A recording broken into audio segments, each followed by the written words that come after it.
Deuxième partie de l'émission Le Monde en 7, toujours avec mes trois invités, Georges Hérault, Jérôme Sossou et Komi Mayaba.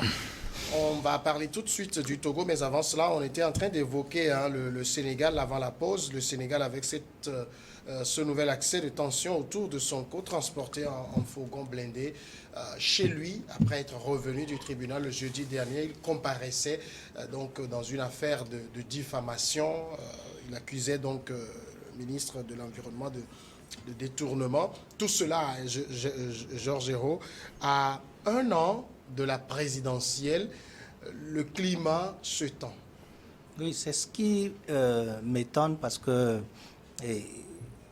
comme Mayaba vient de parler de sa radiation, bien de la liste de sa liste qui a été radiée au niveau des élections législatives. Oui. Et je pense que le gars multiplie encore des erreurs pour encore tomber sous le coup de la loi, entre guillemets, pour qu'on puisse dire qu'il est privé de ses droits à se présenter aux élections prochaines. Parce que moi, je le dis et je le répète, le gars doit être stratège aujourd'hui. Aujourd'hui, il doit savoir que tout ce qui est bon pour qu'on lui colle des étiquettes pour ne pas se présenter aux élections de février 2024, ce sera exploité. Ça va être exploité d'emblée. Parce que Macky Sall, c'est qu'il a le vent en poupe. Et il faut faire tout pour le mettre en difficulté. Et il le fera. Il faut aussi noter que le temps de Macky Sall avec Abdoulaye Wade, il a été question que Abdoulaye Wade se présente ou ne se présente pas. Mais Macky Sall avait fait quoi? Il s'est démarqué pour aller sur le terrain faire le travail. Et il l'a fait. Malgré que Abdoulaye Wade s'est présenté, Macky Sall a gagné. Donc aujourd'hui, il peut exploiter l'expérience de Macky Sall en sa faveur. Ce qui arrive à nos oppositions, c'est toujours ça. C'est-à-dire qu'à un moment donné, on se focalise sur des sujets alors qu'on a des créneaux à exploiter. Sonko aujourd'hui, avec les autres coalitions, peut véritablement travailler sur le terrain pour mettre, même si Macky Sall pouvait se présenter, le mettre en mal. Donc, il ne faut pas forcément qu'on aille à politiser tout. Non, les hommes d'État ou bien les ministres, les membres du gouvernement, ce sont nos frères. Je suis un homme politique. Le fait d'accuser une personne, le fait de parler de lui publiquement, en le diffamant ou bien en soulevant, c'est pourquoi je dis ou en soulevant une question de détournement de fonds, il faut être sûr qu'il va forcément porter plainte. Et donc, aujourd'hui, la question qu'on se pose, oui, le gendarme n'a pas bien fait en cassant les vitres de Sonko, mais est-ce qu'il est chez lui sain-sauf? Mais c'est pas la question. S'il est chez lui sain-sauf, oui. Vous êtes en train de dire que peut-être ils ont vu une menace moi, je dis tout simplement qu'on ne doit pas faire de l'amalgame sur ce sujet. Non, en fait, je ne pense pas que Sonko a voulu juste dire quelque chose contre le ministre. Sonko, c'est un homme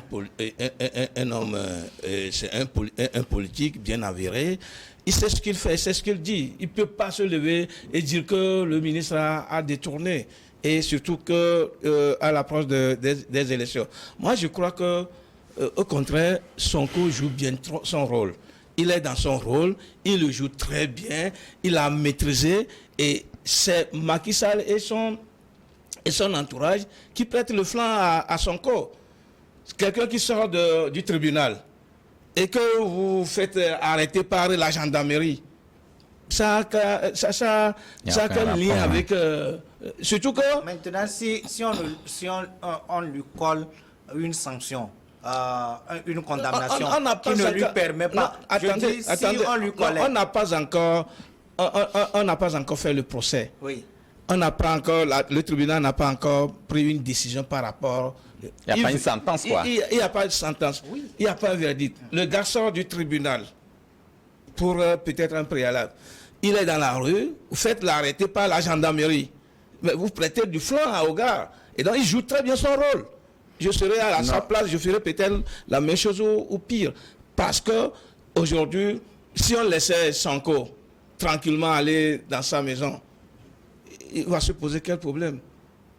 Moi, je n'en vois pas du tout. C'est maintenant parce que on voudrait, ça y est, on donne l'impression comme quoi, forcément, Sonko, lorsqu'il va aller aux élections, il va gagner. Forcément, peut-être qu'il ne gagnerait même pas. Mais on donne déjà l'impression que c'est lui la personne idéale qui va remplacer forcément Macky Sall. Il y a 5 ans, il était le troisième homme. Il était le troisième homme. Et du coup, on veut par tous les moyens lui bloquer ou lui mettre des bâtons dans les roues. Et donc, il plaide flanc à Sonko. Et donc, je serai à la place de Sonko, je vais plus exploiter ces façons de faire pour quand même... Non, moi, je pense que c'est une aberration. Hein. Ça, il ne faut pas quand même facile de le dire.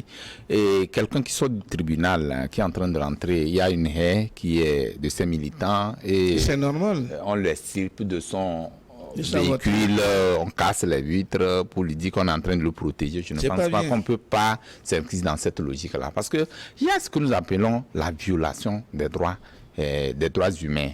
Par exemple, ce qui s'est passé aujourd'hui, il peut porter plainte. Surtout qu'ils ne sont pas les militants qui l'ont arrêté ou l'ont fait comme ça, n'ont pas un mandat d'arrêt. Il n'y a pas eu un mandat d'arrêt qui a été émis contre cet homme-là. Et maintenant, les gens vont sortir comme ça. Comme toute personne peut se déguiser à un gendarme, à un truc. Mais moi, comme ça, si quelqu'un vient m'arrêter, il faut que... Justement, ils étaient gargulés, c'est un peu difficile. On ne peut pas quand même défendre ça. Quel que soit ce que Sonko fait, il faut que les principes de droits de l'homme là soit respecté. C'est ce que nous voudrions quoi. Dans nos États africains, il faut quand même faire respecter les principes de droit. Parce que, quoi qu'on dise, nous le disons aujourd'hui, Sonko a une popularité. Aujourd'hui, les crimes pour lesquels il est convoqué, il est lié, et tout ce que les gens disent là, les gens peuvent l'orienter, puisque la plus forte raison, nous en débattons. Si aujourd'hui, Sonko était jugé dans les règles de l'art, la procédure sur son coup normal, tu as été interpellé pour une cause, tu vas avec tes avocats, vous défendez les choses se passent normalement, sans que la politique ne s'y mêle, personne ne parlerait. Ouais. Aujourd'hui, nous voyons la main du politique derrière, parce que nous sommes, je crois, à un an de ces élections présidentielles, et que nous connaissons son vent en poupe. Donc, moi, je me dis aujourd'hui qu'ils sont en train de lui dorer du blason, et que les choses sembleraient peut-être aller au mieux pour lui. Si on arrive à empêcher ou à faire entrave au projet de modification constitutionnelle de Macky Sall.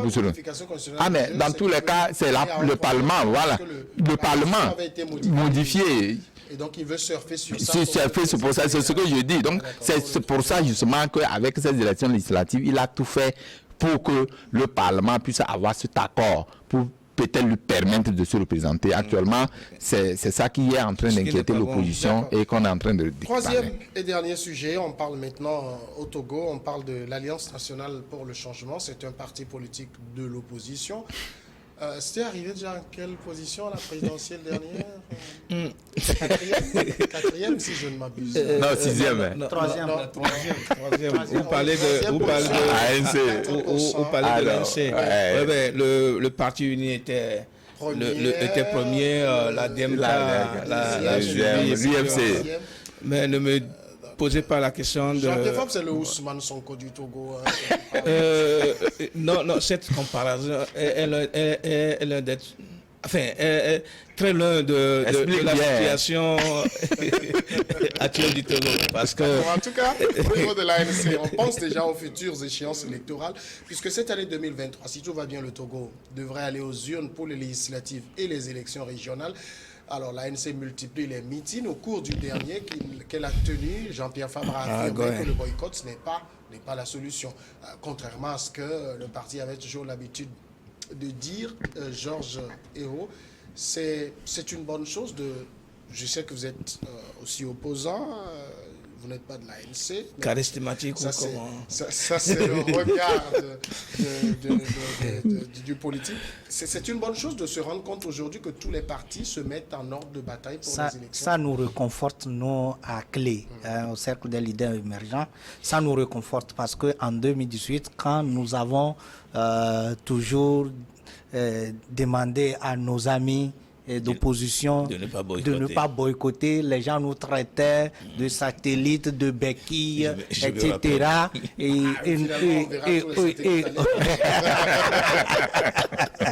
Voyez-vous?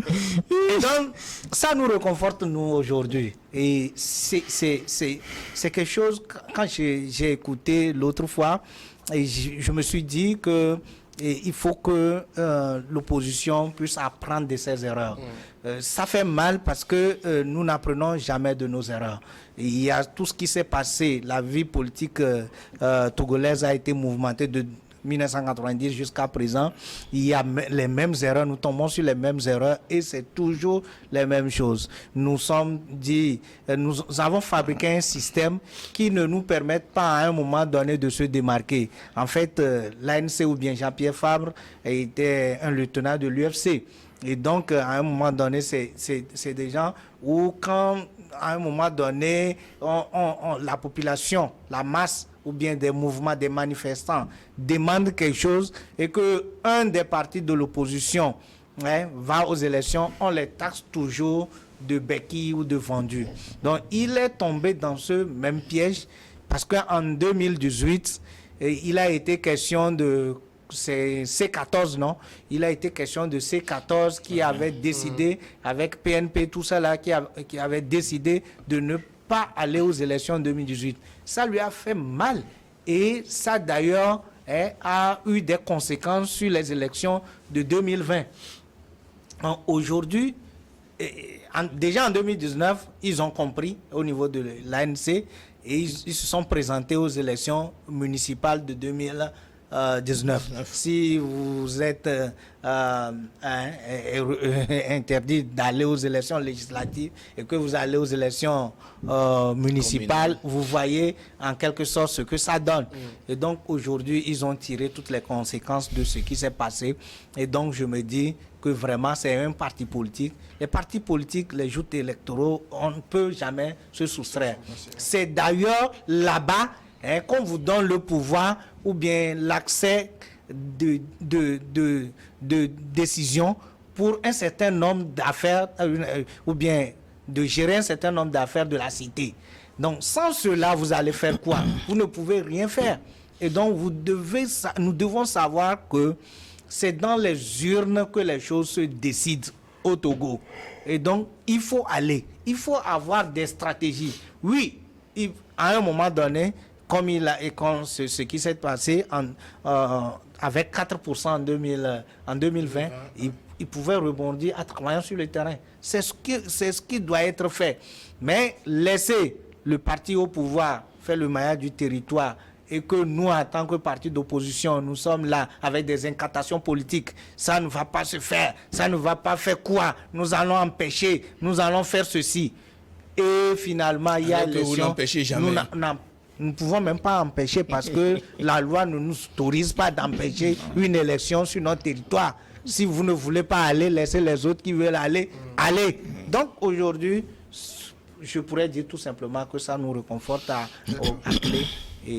Alors, Jérôme Sossou, qu'est-ce qu'on peut dire parce que pour moi, c'est un revirement de position par rapport à 2018. C'est vrai, 2019, ils étaient déjà allés. Qu'est-ce qu'on peut dire? C'est que l'ANC, finalement, a appris de ses erreurs? Et on ne dit jamais, jamais. Et seuls les imbéciles ne changent pas. Et donc, ce n'est pas seulement 2018 qui était une période où les opposants boycottaient les élections. On se rappelle de, je crois, 2002. Où on a boycotté également les législatives qui a permis au RPT d'alors d'avoir une majorité absolue. En 99 Oui, une majorité absolue à l'Assemblée nationale. Et que toutes les décisions passaient comme la lettre à la poste. Et donc, si aujourd'hui, par rapport à toutes ces expériences, et qu'on ne veut pas apprendre des erreurs, ce serait tant mieux. Bon, maintenant, si aujourd'hui l'ANC décide de ne plus boycotter les élections, je crois que c'est seul les militants ou les dirigeants de ce parti-là qui doivent savoir le pourquoi. Dans tous les cas, tout ce que moi je sais, c'est qu'un parti politique est fait pour quand même aller aux élections et d'un jour à l'autre venir à la tête du pays pour le diriger. Mais je crois que l'ANC est en train est dans son rôle. Sauf que je ne sais pas comment ils vont s'y prendre sur le terrain avec cette démobilisation totale de la population, avec tout ce qui se distille aujourd'hui dans la masse. Je ne sais pas comment est-ce que les partis politiques de l'opposition aujourd'hui vont s'y prendre pour quand même prétendre reprendre leur, je ne sais pas, leur valeur, leur niveau d'antan. Parce qu'aujourd'hui, c'est véritablement trop compliqué. Moi, j'ai suivi le meeting de l'ANC la dernière fois. Je me suis posé beaucoup de questions. Je ne veux pas aller dans les détails pour, en tout cas, me mettre à l'abri des talibans. Oui, mais il faut le dire, des talibans qui ne comprennent absolument rien et qui sont là juste pour agresser verbalement ou je ne sais pas comment, physiquement les gens dans la rue. Mais la réalité aujourd'hui est toute chose. Moi, j'ai vu le meeting de l'ANC la dernière fois. Si on dit que c'est à un meeting de l'ANC et on voit des espaces assez vides, je n'allais pas croire. Aujourd'hui, il y a du travail à faire sur le terrain. Il y a du véritable travail à faire. Je me pose toujours cette question. Comment est-ce que, ce n'est pas seulement l'ANC, je me pose la question de savoir comment est-ce que les partis politiques de l'opposition vont arriver à convaincre aujourd'hui les militants ou les populations à reprendre le chemin de la vie politique du Togo. Mais dans tous les cas, je me dis que les Togolais ne devaient pas quand même sanctionner ces partis politiques de l'opposition parce que, en réalité, quand les partis politiques de l'opposition n'arrivent pas à l'Assemblée nationale, tout va être décidé comme des gens veulent, comme des gens le font aujourd'hui. Et toutes ces décisions-là vont s'appliquer à nous tous. Mais alors que si en réalité, il y a une minorité du moins de blocage à l'Assemblée nationale, je pense que ça peut quand même permettre à ce qu'on gère d'une autre manière le pays. Aujourd'hui, au niveau de l'Assemblée nationale, au niveau de l'opposition, rien ne se fait sentir, rien ne se fait voir. Et donc, toutes les décisions passent comme cela se doit, passent comme des gens le souhaitent, et toutes ces décisions-là sont appliquées à tout le peuple togolais. C'est le lieu de dire aux Togolais, les militants, le peuple togolais, quand même de cesser de sanctionner ces partis. À ces campagnes, ça. Non, je ne suis pas en train de faire une campagne, puisque quand on n'a pas une minorité de blocage au niveau de l'Assemblée nationale, toutes les décisions se reposent à nous tous. Ça se repose sur moi, c'est applicable à nous tous. Et donc, si des gens comprennent qu'ils n'ont pas seulement affaire avec les leaders de l'opposition, s'ils disent qu'ils ont affaire à un système qui gouverne mal le pays, et donc ils vont quand même essayer de participer à ces élections-là pour qu'on ait une minorité de blocage, du moins à l'Assemblée nationale. 2018, cette année de boycott, après les grandes manifestations, on avait contraint le pouvoir à des négociations. Les négociations ont même cristallisé autour de la CENI. On était arrivé à 8, mais après, ils ont refusé de prendre. Alors, aujourd'hui, j'ai envie de demander... Aujourd'hui, ils ont accepté un. Est-ce que tous les astres sont alignés pour que l'ANC, aujourd'hui, puisse accepter maintenant aller aux élections? Non, c'est compliqué parce que si Jérôme était bien avisé, il aurait pu leur donner ces conseils-là. Mais je sais que je vais pas rentrer dans la danse parce que le langage qu'il a tenu tout à l'heure, si ce langage était porté au niveau de l'ANC, l'ANC n'allait pas boycotter les élections de, je crois, 2018. Aujourd'hui, je suis un peu... Qu'est-ce que Jérôme représentait Non, ça c'est le même langage. Tu fais la plaidoirie. Tu fais la plaidoirie pour leur dire que vraiment boycotter des élections, au moins il faut une minorité de blocage, comme tu le dis. Ils auraient pu comprendre. Oui, mais ils n'avaient pas fait toute l'opposition. Bon, la question ne se pose pas là. Moi, je trouve que... leur logique. Non, je ne refuse pas. Ce que je dis, c'est que tu as annoncé comme peut-être argument par rapport au boycott en 2018. Si l'ANC t'avais entendu, aujourd'hui, je pense que l'ANC n'allait pas boycotter les élections. C'est pour revenir à ce que tu as dit. Je comprends bien sûr. Aujourd'hui, comme vous le dites, est-ce qu'il y a toutes les manettes possibles pour que ces élections-là, ce qui s'était passé avec le boycott en 2018 là, ne soit pas encore remis sur le tapis. Moi, je me dis, tout le monde en parle, que ce soit au niveau national ou international, la diaspora en parle par rapport. Il n'y a jamais des élections qu'on boycotte. Il a dit, il y a des minorités de blocage qu'il faut quand même absolument aller. Et les gens ont regretté après parce que les gens se disaient quoi à l'époque? Que non, quand nous on va boycotter, il n'y aura pas élection. C'est en fait ça le problème. Oui, bien sûr. Alors que ce qu'on appelle la République là, la République fonctionne. Avec vous, sans vous, l'opposition est plurielle. C'est ce que les gens oublient. Et malheureusement, ils ont boycotté. Il y a l'opposition. On en a plus de 100, peut-être 105 ou 110 partis politiques au Togo. Aujourd'hui, si l'ANC ne se représente pas, il y a d'autres opposants qui vont aller. Voilà ce que nous sommes. Bon, on en a vu à l'Assemblée aujourd'hui les décisions. Et moi, je me réjouis. Si l'ANC était à l'Assemblée aujourd'hui, nous n'allons pas avoir des réformes que nous avons eues. Parce qu'ils étaient à l'Assemblée, ça fait longtemps, nous n'avons pas obtenu la limitation du mandat. C'est grâce à cette magistrature, à cette Assemblée qui est parti et qui est venu. Cette législature. Ce que je là, ça veut dire qu'aujourd'hui, cette législature, ces députés qui sont venus en 2018 ont apporté quand même un peu de sous dans la poche de beaucoup de Togolais. C'est-à-dire qu'à un moment donné, on a pu arriver à un certain nombre de réformes, limitation de mandat, et puis beaucoup de réformes ont été engagées dans ce sens-là. Aujourd'hui, nous savons que le président de la République ne peut pas faire plus de 2 mandats. Ça, on le sait. Qui me dit comment? La Constitution le dit, sauf qu'il y a modification constitutionnelle. Voilà. Quand tu dis, qui me dit, aujourd'hui notre Constitution le dit, il ne peut pas faire plus de 2 mandats. On attend de voir. Non, c'est pas qu'on attend de voir. La Constitution est modifiable. Vous comprenez? La modification, elle n'est pas faite comme ça. Ça veut dire que selon les circonstances qui l'obligent, on peut la modifier. Aucune Constitution n'est standard. Donc c'est pourquoi je dis, à l'heure où nous parlons, notre constitution est limitée à 2 mandats. Ça veut dire que le chef de l'État ne peut faire que 2 mandats. Et c'est sous qui? C'est sous cette assemblée de 2018 que les gens ont boycotté et qui serait là-bas, il n'y aura pas de désaccord. Moi je me dis déjà, il faut quand même dire merci. C'est une avancée notable et il faut le dire. Et moi je me dis également que l'ANC, ça va être un peu difficile de se refaire parce que il y a trop de tort, puisque l'ANC, comme vous l'avez dit, c'est un parti qui a profité de l'aura de l'IFC à l'époque, qui a engrangé des partis, enfin des militants aujourd'hui, qui se donnaient de trucs en tout.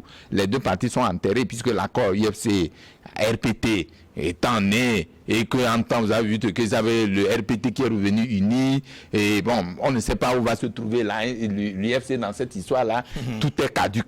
Oh, on a parlé de la caducité de l'ANC, tout ça là, de l'accord UFC et RPT à l'époque. Aujourd'hui, c'est d'actualité. Donc, nous ne savons pas comment le schéma va se définir. Mais je me dis qu'il y a une nouvelle classe politique qui est en train d'émerger. Et cette classe politique aujourd'hui, les gens ont une vision. Les gens à l'époque ne votaient pas l'idéologie ou les programmes. Mais les gens commencent à voir dans les actes qu'on pose, dans les programmes qu'on fait, ce qui est en train de se faire, qu'est-ce qu'elle est en train de piger. Vous regardez, je ne suis pas en train de faire de l'éloge à Giritama, à Noussa Kangbala. C'est des jeunes députés aujourd'hui qui ont de la vision, qui s'inscrivent dans la logique de la jeunesse. Non, ils ne sont pas seuls, ils sont nombreux. C'est plusieurs parmi. C'est eux parmi tant d'autres. Donc, je me dis aujourd'hui que les gens sont en train de voir la politique autrement. Et cette politique autrement, ce n'est pas ce qui se dessinait hier, je suis charismatique, sans programme, j'ai les gens derrière moi. Ça, tu l'as dit, tu as constaté ça lors de leur dernier meeting, ce qui s'est passé à l'époque là, l'ANC ne devait pas avoir ce nombre-là. Donc ça veut dire que les données changent, il faut refaire la politique autrement. Je voudrais juste apporter un plus à ce que disait Mayaba. Moi, ma crainte aujourd'hui est que depuis toujours longtemps, les partis de l'opposition, même qu'ils soient en coalition, n'arrivent pas à trouver des représentants dans les bureaux de vote. Aujourd'hui, qui sont émiettés, et puis avec la situation actuelle, moi, je crains que des gens vont encore descendre en bas de leur pourcentage qu'on avait. Ce n'est pas un souhait. C'est pas prophétique. Hein. Oui, mais je ne suis pas prophète. Moi, mais ça en était bien sorti au municipal. Hein. Oui, mais non, pas bien. Voilà, pas très bien. Aussi, 159 conseillers. Et vous avez vu comment ça s'est passé. Nous savons ça. Il y avait eu trop d'accords. Des gens ont laissé leur siège à d'autres, des gens ont complété. Il y avait eu beaucoup de choses lors de ces communales-là, élections communales-là. Moi, ma crainte aujourd'hui, il va falloir que, franchement, un seul parti politique ne peut pas couvrir tous les bureaux des bureaux de vote. Maintenant, avant, ils étaient en coalition, ils n'arrivaient pas à couvrir ces bureaux de vote. Aujourd'hui, les bureaux de vote on a encore ajouté d'autres bureaux de vote qui sont devenus beaucoup plus nombreux, plus que ceux qu'on avait l'habitude de voir. Comment ça va se faire? Puisque, généralement, dans les bureaux de vote, il y a les militants ou les représentants qui n'arrivent pas à trouver du pain à manger et que c'est le parti au pouvoir qui donne du pain et ils récupèrent en même temps la signature, si je peux me permettre de le dire comme ça, récupère la signature de celui qui représente. C'est étonnant parfois que dans certains bureaux de vote, il y a des représentants de l'opposition, mais l'opposition a zéro. C'est compliqué. Parce qu'ils ne trouvent pas le pain à manger. Est-ce qu'aujourd'hui, les conditions qui ont prévalu en 2018, en tout cas au boycott, est-ce que, de votre analyse, ces conditions ont évolué, ont positivement évolué, je veux dire? Non. Samuel, tu vois pourquoi je dis que je suis un homme d'État, un homme de vision, comme maître. Maintenant, on va en parler. Vous voyez pourquoi je dis ça? Parce que en 2018, il était incompréhensible et les gens ne nous écoutaient pas. Et aujourd'hui, nous sommes devant le fait accompli. Est-ce que la situation a évolué? Est-ce que ce que revendiquaient ces partis-là, est-ce que cette situation, parce qu'il y a certains qui revendiquaient un certain nombre de choses, non? Parce que quand nous voyons même la répartition au niveau de, comment vous l'appelez, au niveau de la CENI, ce n'était pas ce que voulait ANC. D'ailleurs, aujourd'hui, ANC n'a qu'un seul siège au niveau de la CENI, alors qu'avant, il y avait, je crois, 2 ou 3 sièges qui lui revenaient. L'ANC était chef de file de l'opposition, alors qu'aujourd'hui, il n'est plus, il ne fait pas partie de ces partis parlementaires. Donc aujourd'hui, tout ce que il revendiquait même le retour de la Constitution de 1992. Il n'y a jamais eu de retour de la Constitution et il y a beaucoup de choses que je ne vais pas citer ici. Donc, le Togo avance et nous devons avancer. Jérôme a posé une interrogation qui disait il ne sait pas comment est-ce que les partis d'opposition vont revenir. Les partis d'opposition vont revenir en changeant de discours, en changeant de méthode. Parce que la population aujourd'hui... Est-ce que ça ne va pas paraître comme de l'inconstance? Non, ce n'est pas de l'inconstance, c'est l'adaptation à la situation actuelle. Quand on n'a pas habitué ces militants à cette adaptabilité. Oui, parce que les militants sont plus adaptés que les dirigeants aujourd'hui. Puisque vous voyez, c'est 4%, alors que ce n'était pas comme ça. Jean-Pierre Fabre avait 20 quelque chose pour cent. Mais aujourd'hui, à 4%, ça dit que les militants, à un moment c'est une sanction. ont compris quelque chose. Vous voyez, c'est ce qui arrive encore à DMK. Aujourd'hui, le pouvoir en place a considéré un certain nombre de choses et a créé un cadre de discussion, NAP et puis CPC, pour qu'on discute efficacement de tout ce qu'on peut faire. Le DMK dit, s'il n'y a pas ceci, s'il n'y a pas ceci, s'il n'y a pas ceci, je ne viens pas. Demain, ces mêmes personnes vont se pointer pour aller aux élections, les élections qui sont cadrées dans ce...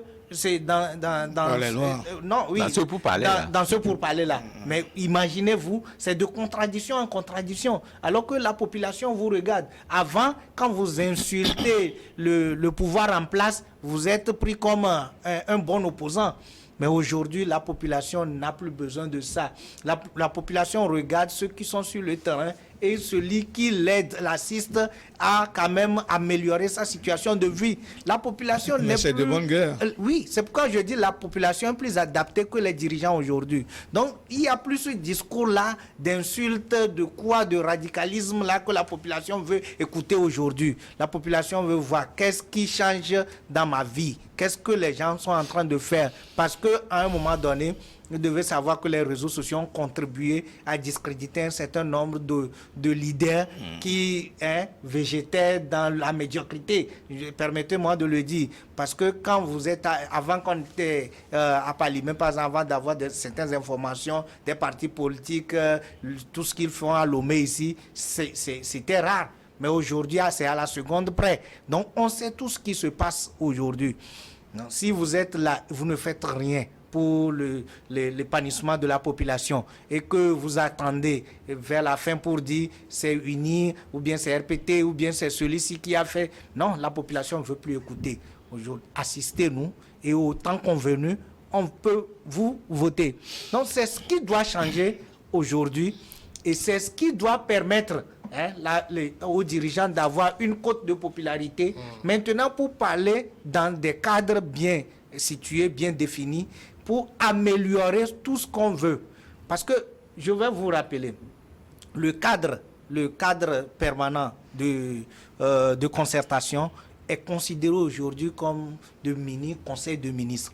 Et vous savez, les décisions ou bien les conclusions de ce cadre sont à plus de 99% appliquées dans l'intégralité, sans modification. Vous voyez-vous, les partis politiques s'accordent, on envoie au gouvernement et qui applique dans 99%. C'est pourquoi? C'est pour décrisper la situation politique au Togo pour que les gens ne manifestent plus dans les rues, mais que plutôt les gens apportent leurs opinions pour qu'ensemble on puisse discuter. Aujourd'hui, la situation n'a pas évolué comme tu as dit, mais les gens ont accepté aller parce qu'ils estiment aujourd'hui que ce qui est fait peut nous permettre quand même de compétir et trouver Jérôme, en même temps qu'on voit dans la position de l'ANC cette évolution de dire maintenant c'est bon, on va aller aux élections, est-ce qu'il y a, à votre avis, à votre analyse, est-ce qu'il y a une évolution dans le discours du parti? Je me réserve le droit de ne pas la peur. Non, moi je n'ai peur de personne. Je n'ai peur de personne. Des talibans. Je n'ai peur de personne. Je n'ai pas de la peur de ceux-là que j'appelle talibans.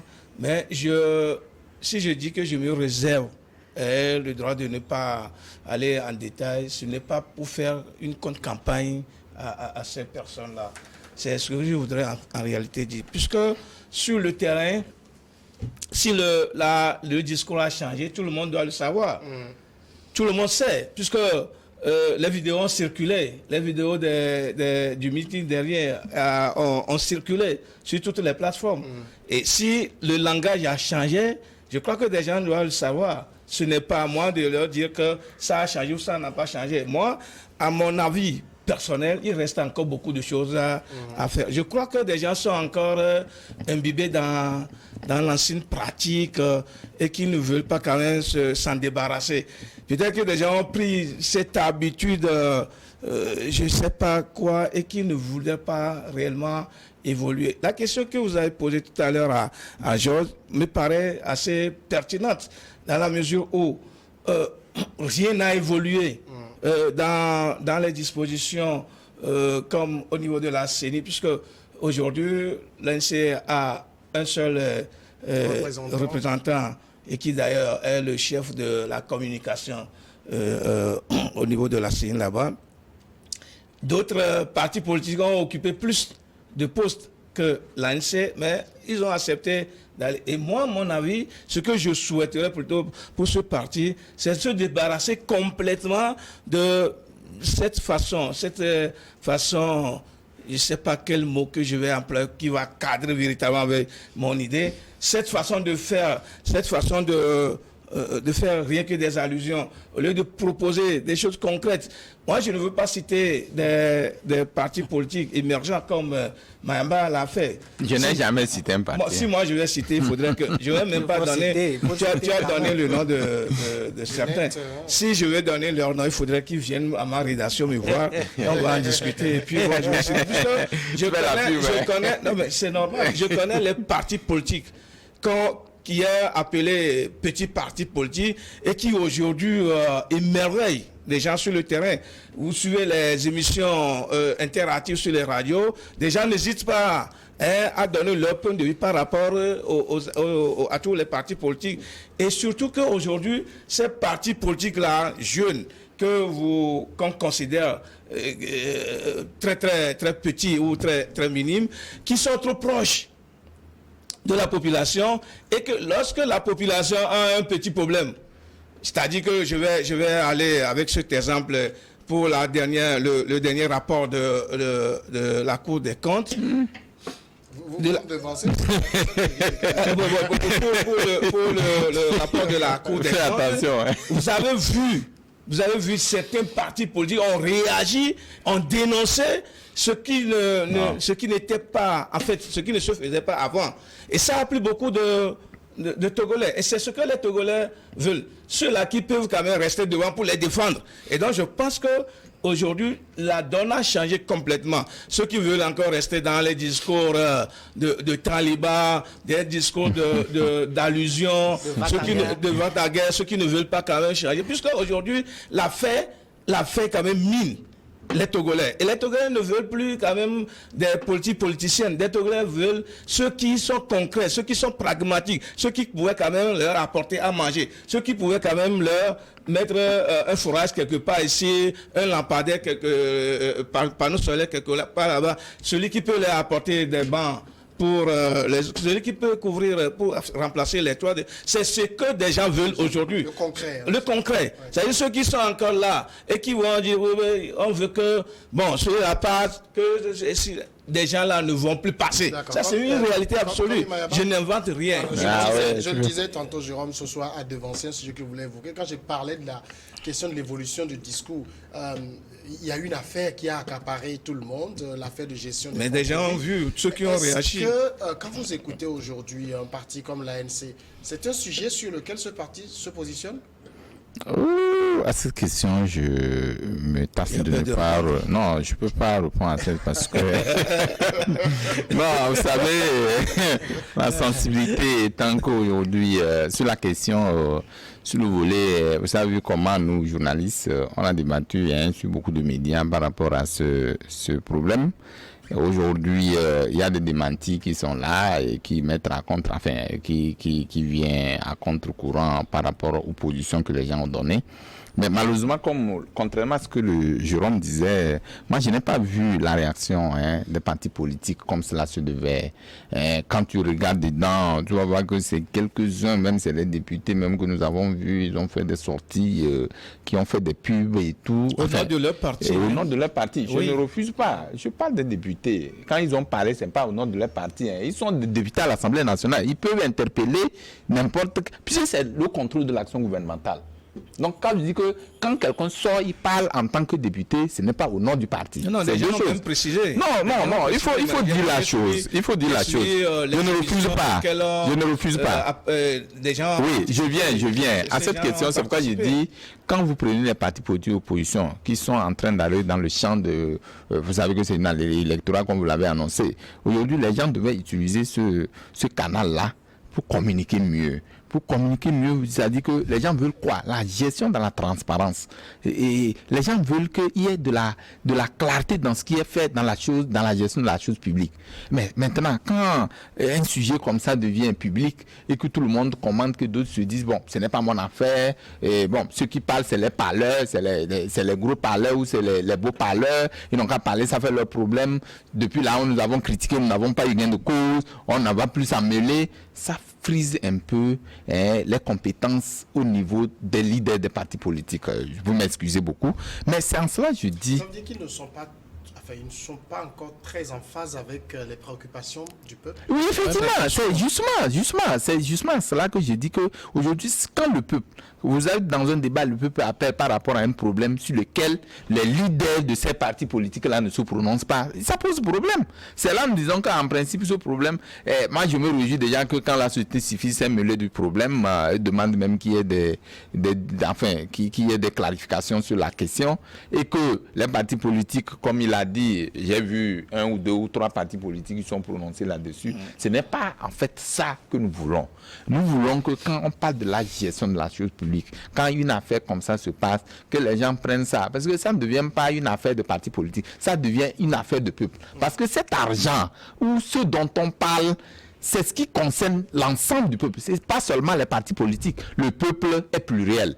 Que ce soit le peuple de UNI, que de l'UFC, de l'ANC, de je ne sais pas quel parti politique est concerné par ce qui est en train de se faire. Donc, en ce moment, nous allons voir tout le monde, enfin, tout cet armada de partis politiques autour de cette question-là, qui se posent des questions. Comment ça se fait? Comment est-ce qu'il faut interpeller? Comment est-ce qu'il faut faire ceci? Pour que les gens sachent concrètement que les gens sont avec eux. Mais quand ça se passe, les gens sont restés cloîtrés dans leur chez eux, ils disent non, que ce n'est pas mon affaire, parce que si ça d'un meeting, je peux aller parler mon langage politique. Les gens ne vous écouteront pas. Aujourd'hui, il est question de quoi? Il est question du social. Il est question de que quelqu'un mange à sa faim. Il est question que les gens aient de la transparence dans ce qui se gère. Il me reste quelques minutes. Georges Hérault, on a beaucoup parlé de ces partis qui veulent revenir dans les joutes électorales.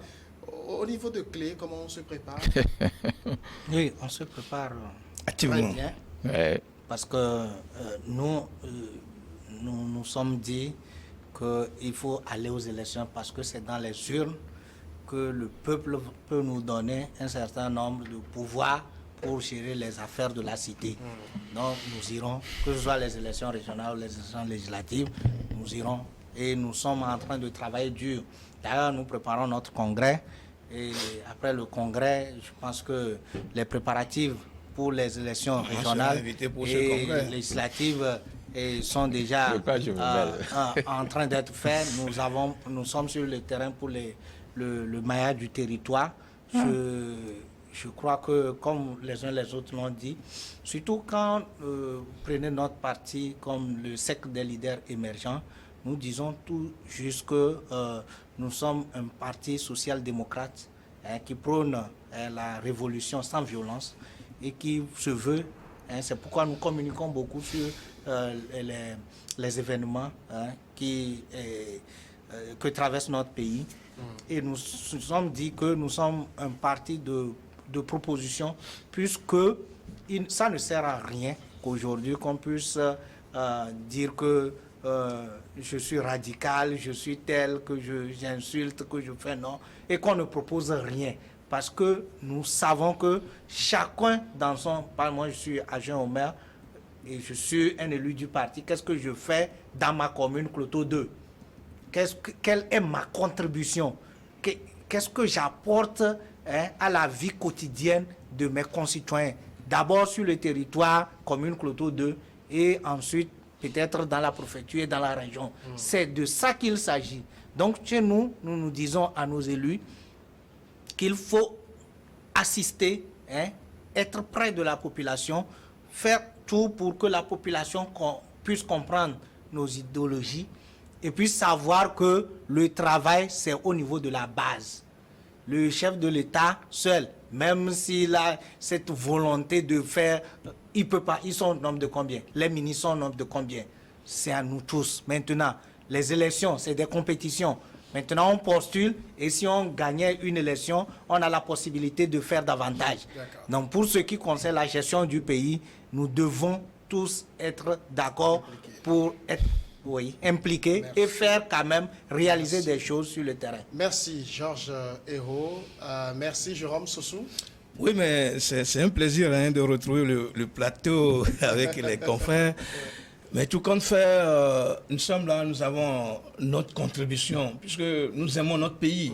Et à chaque fois, quand on aime le pays, il faut dénoncer ce qui n'est pas bien.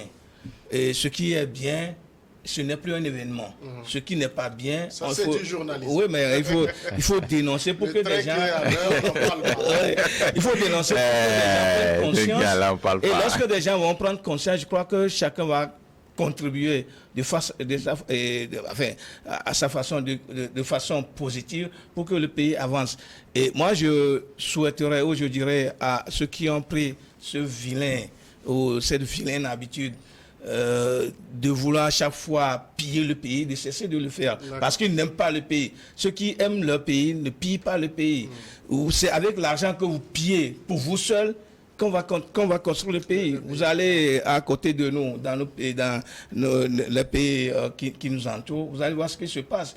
On ne peut pas donner l'argent du contribuable pour construire une route et quelqu'un va mettre ça dans sa poche comme c'est l'argent qui vient de son épicerie. Ce n'est pas bien. Ce n'est pas bien. Quand des gens savent de faire ça. Merci à vous également. Oui, merci Samuel, merci aux confrères. Ça fait plaisir, hein? Ça fait longtemps de se retrouver, mais on va souhaiter que le temps permette qu'on se retrouve pour débattre. Merci beaucoup. Bien. Merci à tous d'être ici à notre compagnie. Je vous retrouve le samedi prochain.